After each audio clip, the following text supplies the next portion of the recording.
स्वागत है आपका एनबीएस पॉडकास्ट के नए एपिसोड में। और आज की कहानी जो है वो एक खिलौने से रिलेटेड है। और आमतौर पे तो आपने सुना होगा कि काफी जो कहानियां होती हैं वो गुड़िया से रिलेटेड होती हैं, एनाबेला वगैरह की, जो कहीं ना कहीं सच भी है। लेकिन आज की जो कहानी है वो एक ऐसे खिलौने से रिलेटेड है जो लगभग लगभग मौत का सबब बन चुका था।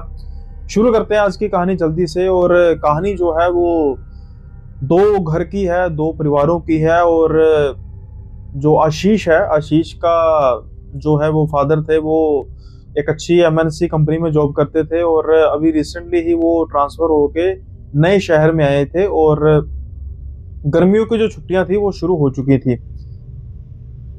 जो ये शहर था इसमें इनके फादर का एक अच्छा दोस्त भी रहता था। काफी सालों बाद कह सकते हैं कि इनकी रीयूनियन हुई थी और अब मिलते हैं। और गर्मियों की छुट्टियां थी और एमएनसी कंपनी में तो भाई छुट्टियां होती नहीं है, स्कूलों की छुट्टियां तो होती हैं। तो इनको किसी फॉरेन ट्रिप के लिए बाहर जाना था कुछ दिनों के लिए। और इन्होंने फिर डिसाइड किया कि जो ये फैमिलीज हैं, यानी कि जो इनके एक बेटा था, वाइफ और बेटा, और जो दूसरा फ्रेंड था उनका भी एक बेटा वाइफ थी। और इन्होंने डिसाइड किया कि जो ये फ्रेंड है, फ्रेंड के घर पे इनकी वाइफ और बेटा चले जाएंगे और छुट्टियां भी मना लेंगे, साथ के साथ जो है वो अकेलापन महसूस भी नहीं करेंगे नए शहर में। अब ये तो चले जाते हैं फौरन। और जो उनकी वाइफ थी, मतलब उनके फ्रेंड के वाइफ थी, और उनका बेटा था, बेटे का नाम था आरव। जो बेसिकली जब ये जाते हैं वहां पर तो ये खुद महसूस करते हैं। अब ये कहानी जो है बेसिकली कुछ साल पुरानी है। अब ये थोड़े से बड़े हो चुके हैं, कहने का मतलब कि टीन एज में है। और अपनी जो कहानी है वो फ्लैशबैक में बता रहे हैं कि जब इन्होंने आरव को देखा, आरव जो था वो बड़ा गुमसुम सा इंट्रोवर्ट टाइप का बच्चा, कुछ ज्यादा बोल नहीं रहा था, कुछ ज्यादा जब रिएक्ट नहीं कर रहा था, कि ना आने की खुशी हो रही थी तो ना कोई इतना वो कर रहा था कि हाँ मतलब बच्चा है साथ में, मेरे कोई फ्रेंड है खेलेंगे। अब ये और इनकी मदर जब घर में जाते हैं तो उनकी जो वाइफ है वो भी बात करना शुरू करती है कि जो आरव आरव है काफी इंट्रोवर्ट है, बात ज्यादा किसी से करता नहीं है। लेकिन क्या हुआ कि इनके साथ थोड़ा सा स्ट्रेंज हुआ कि जब ये आरब से मिले और कुछ ही घंटों में इन्होंने क्या हुआ कि खेलना शुरू कर दिया। अब इनकी जो पेरेंट्स हैं वो, यानी कि मदर बेसिकली दोनों की, वो आपस में बातें वगैरह कर रही थी, किचन का काम करने लग पड़ी। और ये दोनों बच्चे हैं वो खेलना इन्होंने शुरू कर दिया। थोड़ी देर के लिए क्या हुआ कि जो ये आशीष है वो पानी पीने के लिए गए बाहर। और जब वो वापस आए वो देख के हैरान हुए कि इन्होंने, जो आरव था वो कमरे में इनको नजर नहीं आ रहा था। इन्होंने इधर उधर देखना शुरू किया और अचानक इनको आवाज एक आती है हल्की सी कि जल्दी से आ जाओ। तो ये अचानक इधर उधर देखते हैं कि मतलब कहाँ से आवाज आ रही है। तो बेसिकली जो आरव था वो बेड के नीचे से आवाज लगा रहा था कि जल्दी से आ जाओ नीचे।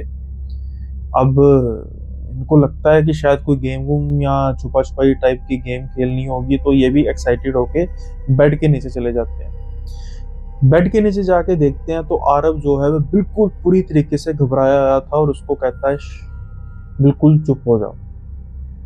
अब ये इशारे में करते हैं क्या, तो आरव जो है अपने ऑपोजिट, यानी कि जब ये अंदर आ रहे थे तो नेचुरली बात है कि आरव के आमने सामने हो गया। आरव इनके पीछे इशारा करता है कि वो देखो।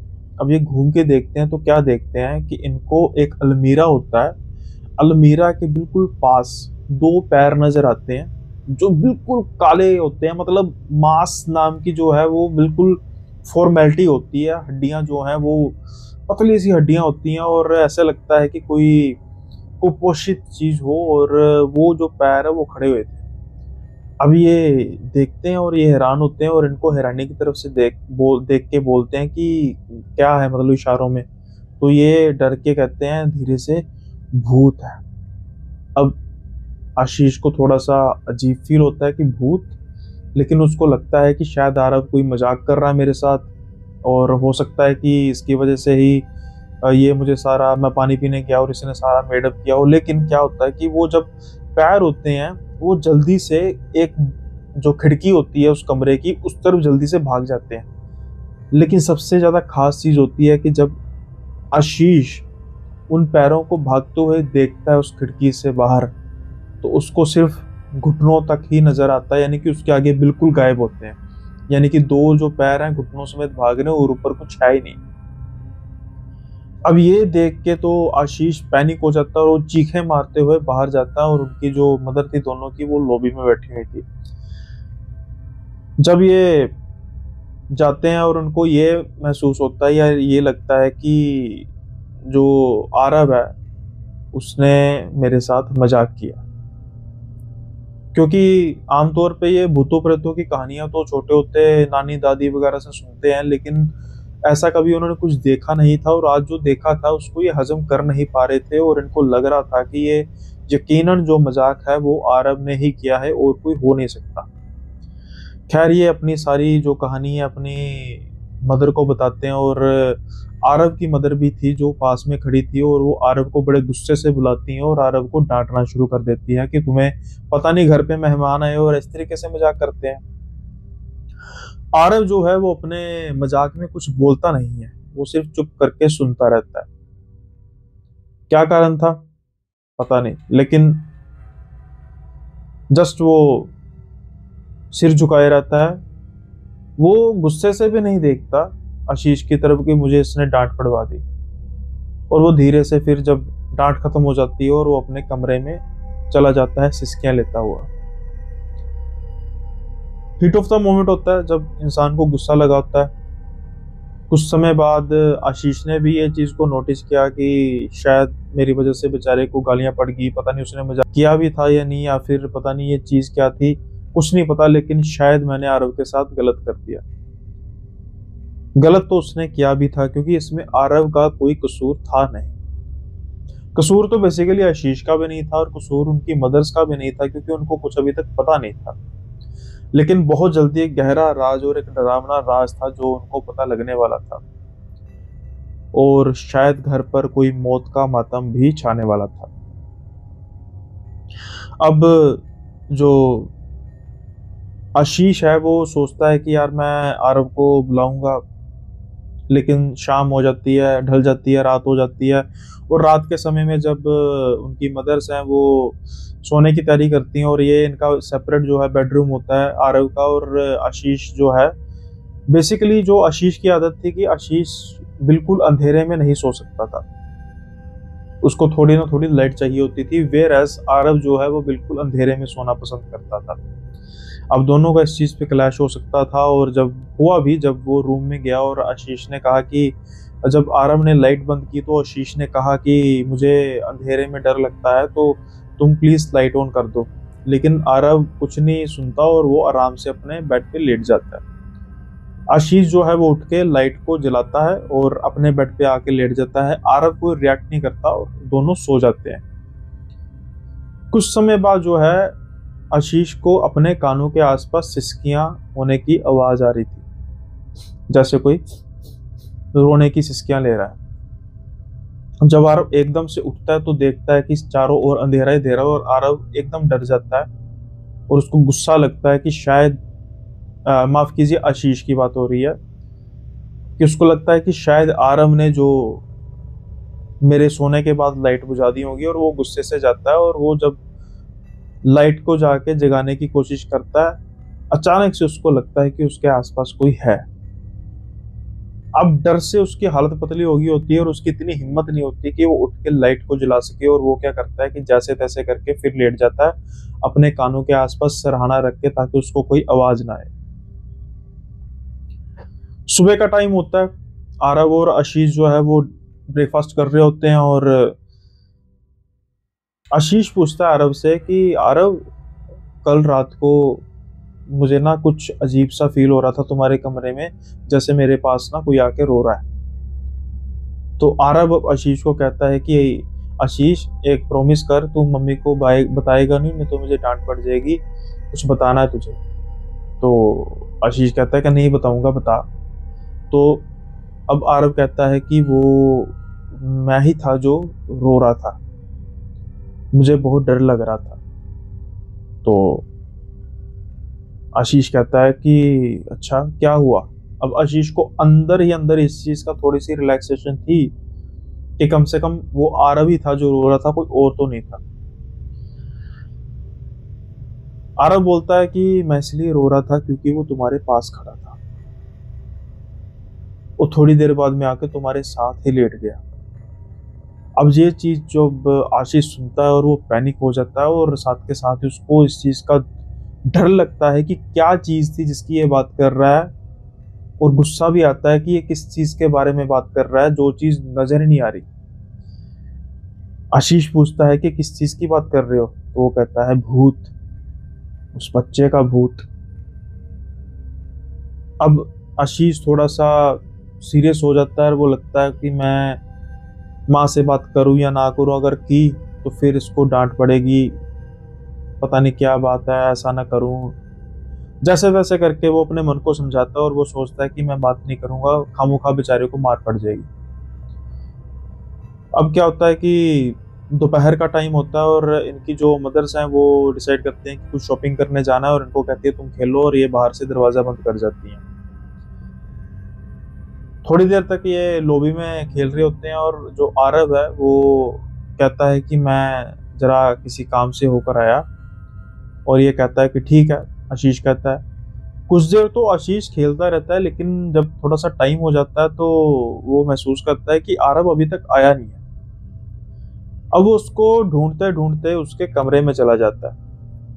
जब कमरे में जाता है तो वो देखता है कि आरव तो कमरे में है ही नहीं, लेकिन एक अलमीरा थी जिसकी मैं बात शुरू में की थी कि एक अलमीरा के पास ही कुछ पैर नजर आए थे, 2 पैर नजर आए थे जो सिर्फ घुटनों तक थे, आगे बिल्कुल गायब थे। वो जब अलमीरा की तरफ देखता है तो अलमीरा बिल्कुल हल्की सी खुली हुई होती है और उससे कुछ आवाज आ रही होती है। आरव को लगता है कि शायद आशीष को सॉरी लगता है कि शायद आरव जो है वो फिर कोई खेलने के मूड में, और जो वो अलमारी की तरफ जाना शुरू करता है। थोड़ी ही दूरी पर होता है अलमीरा के, और उसको अंदर से 2 आंखें नजर आती हैं जो बिल्कुल इंसान की तो लग ही नहीं रही थी, खासतौर पे आरव की, क्योंकि वो नीले रंग की आंखें लग रही थी जो काफी चमक रही थी। अब आशीष थोड़ा सा सहमता है और वो धीरे से कहता है, आरव तुम ही हो ना? तो अंदर से खिसखिसा के हंसने की आवाज आती है। फिर वो बोलता है कि आरव देख यार, डरा ना मुझे, तू ही है ना, बता, तू इस अलमारी के अंदर आ गया, बाहर आ जा, दम घुट जाएगा। जो हल्का सा दरवाजा खुला होता है वो बिल्कुल धीरे से और खुलता है, लेकिन जो हाथ उसको खोल रहे होते हैं वो बिल्कुल वैसे ही काले हाथ होते हैं, बिल्कुल जैसे मांस है ही नहीं उस पर, जले हुए होते हैं जैसे। अब उसको आशीष को लगता है कि नहीं, आरव नहीं हो सकता, लेकिन फिर वो अपनी कंफर्मेशन के लिए दोबारा कहता है, आरव देख, तो कोई ये मास्क वगैरह कुछ लगा के मजाक मत कर। तो जैसे ये बात बोलता है तो आशीष को आवाज आती है, जल्दी से अंदर आ जा, जल्दी से अंदर आ जा। और ये आवाज जो है आरव की तो बिल्कुल भी नहीं थी। आशीष लगभग लगभग जो है वो डिसाइड नहीं कर पा रहा था कि मैं अलमीरा को खोलूं या फिर क्या करूं। अब जैसे ये सोच ही रहा होता है तो अचानक से अलमीरा खुलता है और वहां से एक छोटा सा हैवान जैसी दिखने वाली चीज जो बिल्कुल काली है, और वो उसके जो बिल्कुल मांस है जैसे जला ही हुआ है, बिल्कुल हड्डियां हड्डियां नजर आ रही है, वो हंसती हुई भागती है, आरव की तरफ देखती है, आशीष की तरफ देखती है, और जल्दी से खिड़की की तरफ से बाहर चले जाती है, जहां से पहले आरव कह रहा था कि मुझे खिड़की से कुछ नजर आता है, और वो पहले भी सिर्फ पैर के पैर ही खिड़की के बाहर गए। अब ये देख के आरव इतना ज्यादा डर जाता है, वो चीखें मारता हुआ लॉबी में भागता है, और इन द मीन टाइम जो उनके पेरेंट्स हैं, यानी कि मदर्स जो है वो आ जाती हैं, और आशीष की हालत देख के उसकी माँ जो है वो अचानक से घबरा जाती है और पूछती है क्या हुआ क्या हुआ। तो आशीष जो है वो डर के कहता है, मम्मी भूत भूत, कमरे में भूत है, छोटा सा भूत है काले रंग का। अब जब ये आरव की मदर सुनती है तो उनको बड़ा गुस्सा आता है, क्योंकि उनको लगता है कि ये फिर आरव का ही खेल है, और आरव को वो बुलाकर काफी ज्यादा डांटने लग पड़ती हैं। अब नेचुरली बात है, आरव की जो आशीष की मदर है उनको तो बुरा लगता है, और वो कहते हैं कि नहीं बहन जी मत करो, ऐसे मत डांटो, ये खेल रहे होंगे। कहते हैं नहीं, आपको नहीं पता, ये पता नहीं क्या करता रहता है, कभी अपने आप को नाखून मार लेता है, कभी कभी अपने आप को नोचने लग पड़ता है, और जब इससे पूछो और ये कहता है कि उसने किया है, पता नहीं ये किसकी बात कर रहा है, घर में हमारे दिनों की सिवा तो कोई होता नहीं है। हर बार ये कोई ना कोई बहाना मारता है और हर बार ये कह देता है कि उसने किया है। आज तक हमें ये नहीं पता लगा उसने किया है, और ये क्या चीज है। अब जो आशीष की मदर है वो इनको काम डाउन करती है और कहती हैं कि बहन जी बात ऐसी है कि बच्चों की बातों को दरनिकार नहीं करना चाहिए। समझदार थी इनकी मदर, क्योंकि मेरे हिसाब से आरव की माँ तो काफी ज्यादा बड़ी मूर्ख थी कि इतना कुछ होने के बाद भी वो दरनिकार कर रही थी और वो बहाना समझ रही थी। और वेयरएस आशीष की माँ, जिसने सिर्फ एक दो ही इंसिडेंट जो देखे भी नहीं है, सिर्फ सुने हैं अपने बच्चे की मुंह से, उसके बावजूद भी वो कह रही हैं कि बच्चे की बात को दरनिकार नहीं करना चाहिए। लेकिन जो आरव की मदर है वो कुछ सुनने के मूड में थी नहीं, और वो बार बार यही कह रही थी कि ये जो है बहुत शरारती हो गया है और इसको मुझे पता है कैसे सेट करना है। वो मारने ही लगती हैं, लेकिन जो आशीष कहते हैं कि मैंने रोक दिया कि नहीं आंटी, इनका इसका कोई कसूर नहीं है, तो उस समय रूम में था भी नहीं। और आप खुद देखो, जो अलमीरा खुला और अलमीरा इतना छोटा है, वहां पर तो कोई आ भी नहीं सकता, और कोई खिलौना जो है वो ऐसे ऐसे भागते हुए कैसे जा सकता है। अब जब वो अलमीरा खोलते हैं, अलमीरे में काफी जो बढ़िया सा खिलौना, कीमती सा खिलौना पड़ा हुआ था, शायद जिसकी वाइब्रेशन की आवाज पहले आशीष को आ रही थी। इसके अलावा अलमीरा में कुछ ऐसा नहीं था, कुछ शेप जैसी चीज नहीं थी खिलौने के अलावा। अब ये सब कुछ होता है तो जो इनकी मदर है ऑन दी स्पॉट फोन करती हैं इनके फादर को और सारी कहानी जो है वो बताती हैं। इसके बाद वो कहते हैं कि हो सकता है कि कोई जो है वो वहम हो, लेकिन फिर भी कहते हैं कोई बात नहीं, हम एक आधे दिन में आने वाले हैं, फिर देखते हैं क्या होता है। अब रात का टाइम होता है और जो आशीष और आरव वो अपने कमरे में सो रहे होते हैं, और कुछ देर बाद आशीष को ये महसूस होता है कि वो शायद हवा में उड़ रहा है, वो हवा में लेविटेट कर रहा है। जैसे ही उसकी आंख खुलती है तो वो देखता है कि वो जमीन पर नीचे सो रहा है। अब उसको लगता है कि यार मैं कैसे सो सकता हूँ जमीन पर, मैं तो बेड पर सोया था। जब वो लाइट जला के देखता है तो वहां पर जहां पर वो सोया था वहां पर कंबल ओढ़े एक चीज सो रही थी, यानी कि उसको हिसाब से वो आरव था। उसको लगा होगा कि शायद आरव डर के मारे मेरे पास आके लेट गया होगा, लेकिन मैं कैसे जमीन पर आ गया, गिरा भी नहीं हूँ। गिरा होता तो थोड़ा सा अस्त व्यस्त हुआ होना था, मुझे तो ऐसे किसी ने जैसे बड़े आराम से लिटाया। अभी ये आरव सोच ही रहा था, आशीष माफ कीजिए, सोच ही रहा था कि वो सोचता है कि मैं कंबल उठा के आरव को जगाता हूँ और उसको कहता हूँ कि तू दूसरी जगह पे अपनी सीट पे चले जा। जैसे ही वो कंबल की तरफ जाना शुरू करता है तो पीछे से आवाज आती है, आशीष जल्दी से यहाँ पे आ जा। अब आशीष जो है वो इधर उधर देखता है और देखता है कि जो आवाज है वो बाथरूम से आ रही थी। वो देखता है आरव बाथरूम के अंदर था और उसको जल्दी से बुलाता है। अब ये देख के तो भाई इसकी सिट्टी पिट्टी गुल हो जाती है, क्योंकि अगर आरव जो है वो बाथरूम में था तो बेड पे कौन था, समझ से जो है वो परे बात थी। और जैसे ही वो आरव की तरफ पीछे मुंह घुमा के देख के इधर की तरफ देखना शुरू करता है तो वो देखता है कि वो जो इंसान नुमा चीज कंबल में लेटी है वो ऊपर उठ रही है और बीच में कुछ नहीं है कंबल के, यानी कि बिल्कुल ब्लैंक है। ये देख के जल्दी से जो है आशीष वो अंदर जाता है, दरवाजा बंद कर लेता है बाथरूम का और आरव से पूछता है कि क्या है, तो आरव कहता है कि ये भूत है। मैंने तुझे कहा था ना कि ये भूत है, तुम मानते नहीं थे। अब ये बातें कर रहे थे तो उनको बिल्कुल नीचे नीचे कमरे के कुछ लग रहा था, यानी बाथरूम के बाहर कमरे में लग रहा था कि कुछ चल रहा है जल्दी से और अंदर आने की कोशिश कर रहा है। अब जो आशीष का ध्यान है वो रूम की तरफ था, यानी कि दरवाजे की तरफ था। रूम की तरफ खुलता था, वो बार बार कह रहा था कि खुलूंगा नहीं, मत खोलना। आरव भी कह रहा था मत खोलना मत खोलना, नहीं तो वो आ जाएगा। अब जैसे ही आशीष आरव की तरफ मुड़ता है वो देखता है कि आरव के पीछे एक परछाई होती है, हालांकि जिसका जो फेस है वो नजर आ रहा होता है, यानी कि दो आंखें, दांत चमकते नजर आ रहे होते हैं। अब आशीष कंपकपाते हुए कहता है, आरव तेरे तेरे तेरे पीछे। अब वो उसके पीछे जब आरव देखता है तो उसको परछाई नजर आती है, तो वो जल्दी से चीखता हुआ बाहर की तरफ भागने लगता है और जो परछाई है वो कोशिश करती है कि आशीष को पकड़े। जैसे ही वो पकड़ने की कोशिश करती है, आरव आशीष का हाथ खींच के उसको बाहर ले आता है। जो परछाई के नाखून होते हैं वो आरव की बाजू को कट कर देते हैं। आशीष की, माफ कीजिए, नाम थोड़ा सा ए से स्टार्ट होता है ना, इसलिए। अब जो आरव की बाजू खूना खून हो जाती है और वो चीखें मारते हैं दोनों अपने पेरेंट्स यानी मदर के पास जाते हैं, मदर्स के पास जाते हैं, दरवाजा खटखटाते हैं। उनकी जो मदर्स है वो भी हड़बड़ाहट में दरवाजा खोलते हैं कि क्या हो गया। और जब उसकी आरव की मदर जो है आशीष के जो देखती है खून और उसकी भी चीख निकल जाती है, आशीष की मदर की भी चीख निकल जाती है और वो एकदम से आरव को मारने के लिए दौड़ती है कि तूने ही कुछ किया होगा। लेकिन आशीष रोक देता है कि आंटी इसने कुछ नहीं किया, मैंने आपको कहा था वो भूत ने कट लगाया, ये देखो कितना बड़ा कट लगा है। तो वो काफी ज्यादा रो रहा होता है और अभी ये बहस करनी होती है और आशीष कहता है पहले मुझे हॉस्पिटल लेके जाओ, मुझे बहुत दर्द हो रही है। आनंद फानन में जो उनको हॉस्पिटल लेके जाया जाता है और जो है वो टांके वगैरह लगाने की नौबत तक आ जाती है। काफी ज्यादा जो है वो डीप इंजरी थी। अगले दिन इनके जो है फादर भी आ जाते हैं दोनों के और सारी कहानी उनको बताई जाती है। और जो आशीष की मदर है वो कहती है कि बहन जी मेरे हिसाब से तो आपके घर में कोई है दिक्कत परेशानी है, कुछ साया वगैरह है, आपको पता कराना चाहिए। आरव ऐसा कर नहीं सकता और ऐसी ये इतनी बड़ी चोट आरव नहीं पहुंचा सकता। और आशीष भी खुद कह रहा है कि वो भूत मैंने खुद देखा और आशीष झूठ नहीं बोलेगा, आपको ये चीज के बारे में सोचना चाहिए।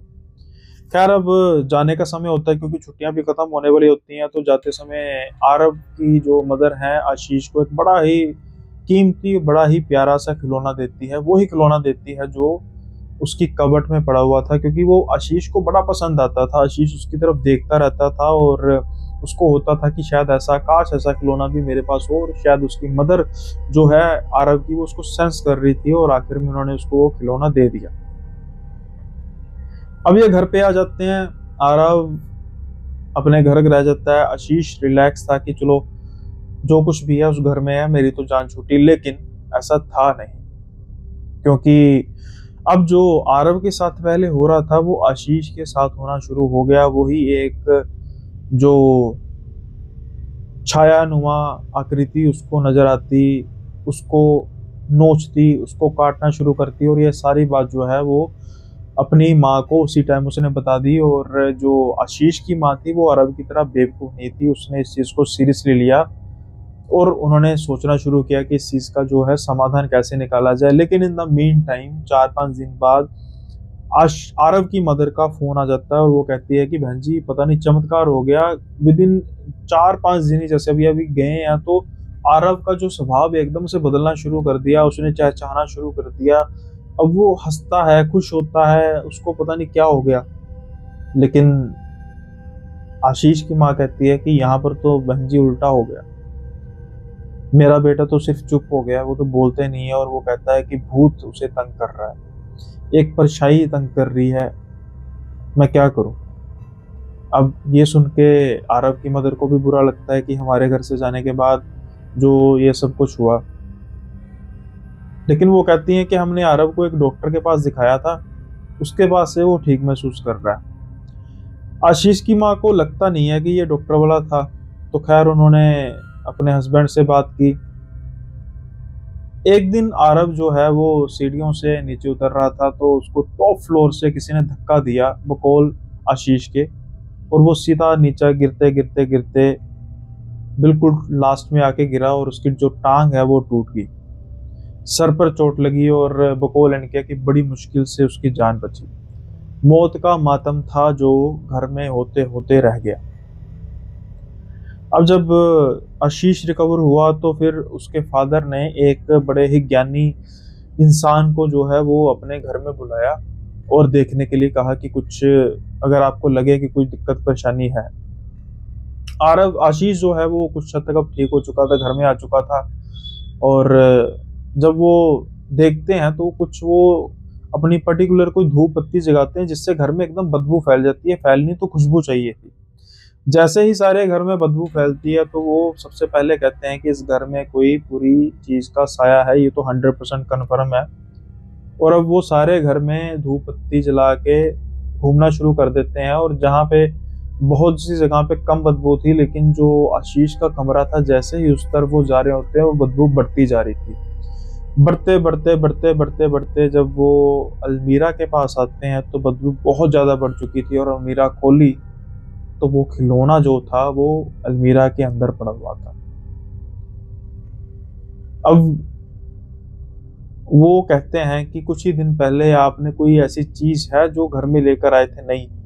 तो आशीष की मदर कहती हैं कि हाँ ये गिफ्ट मिला था खिलौने का। तो वो कहते हैं कि इसके अंदर कोई ना कोई चीज जरूर है जो उस घर से इस घर के अंदर आ गई है। ध्यान लगाते हैं तो देखते हैं कि कोई बहुत ही पुरानी आत्मा थी किसी बच्चे की, सैकड़ों नहीं हजारों साल पुरानी आत्मा थी किसी बच्चे की जो इस खिलौने के अंदर थी और वो बच्चों को तंग करती थी। पहले उसने आरव को तंग किया, फिर उसने आशीष को तंग किया। ये सुन के इनके पेरेंट्स को बहुत गुस्सा लगता है कि हम तो उनको दोस्त समझते थे और उन्होंने हमारे साथ ये कर दिया कि अपनी बला हमारे जो है वो गले में डाल दी। लेकिन जो वो ज्ञानी थे उन्होंने कहा कि उनको भी नहीं पता था, उनको भी नहीं पता था। अगर उनको पता होता वो करते ना करते ये बात अलग है, लेकिन उनको ये चीज का नहीं पता था कि ये जो चीज है इस खिलौने में है या फिर पता नहीं कहाँ से इस खिलौने में आ गई। अब इसका हल यही है कि तंत्र मंत्र से इस खिलौने के अंदर इसको बांधा जाए जिससे इस खिलौने के बाहर ना निकल सके, और उस खिलौने को बाद में ये कहीं ना कहीं एडजस्ट करेंगे, कहीं ना कहीं इसका इलाज करेंगे। तंत्र मंत्र से जाप किया गया, सब कुछ किया गया, भक्ति की गई, सब कुछ किया गया और धीरे धीरे करके उस खिलौने को इन्होंने घर के बाहर निकाल दिया। और जैसे ही इन्होंने घर के बाहर निकाला और बच्चे की हालत जो है वो सुधार होना शुरू हो गया। अब जो पहले आरव इंट्रोवर्ट था फिर आशीष इंट्रोवर्ट हुआ, अब दोनों इतने अच्छे बच्चे घुल मिल के खुद तो रहने लगे, साथ के दूसरे के बच्चों के साथ भी अच्छे से बात करने लगे और घर के अंदर भी उनका स्वभाव काफी चेंज हो गया। जब ये बात आरव के पेरेंट्स को पता लगी तो वो बहुत ज्यादा शॉक्ड हुए और साथ के साथ एक गिल्टी भी फील की। सबसे पहले तो आरव के लिए कि वो अपने बच्चे की जो दुख को नहीं जान पाए वो बहाना समझते थे, और उसके बाद उन्होंने सॉरी भी फील की कि हमारी वजह से आपको परेशानी हुई। लेकिन इन्होंने कहा कि परेशानी है लेकिन हल भी तो हो गया, शायद अगर हम आपके घर में ना आते तो पता ना लगता और शायद आरव की जान को भी खतरा हो सकता था। वैसे तो ये चीजें जो है वो कब कैसे कहाँ चली जाए कुछ कहा नहीं जा सकता। स्टोरी आपको अच्छी लगी है तो लाइक कर दीजिए वीडियो को, चैनल को सब्सक्राइब कर दीजिए, साथ के साथ ही बेल आइकन को प्रेस कर दीजिए। और एक और चीज की भाई, अब ऐसी चीजों के बारे में जैसा कि मैंने अभी कहा है कि कहाँ कुछ कहा नहीं जा सकता, एहतियात बरतिए क्योंकि हो सकता है कि अगला नंबर आपका ना लग जाए।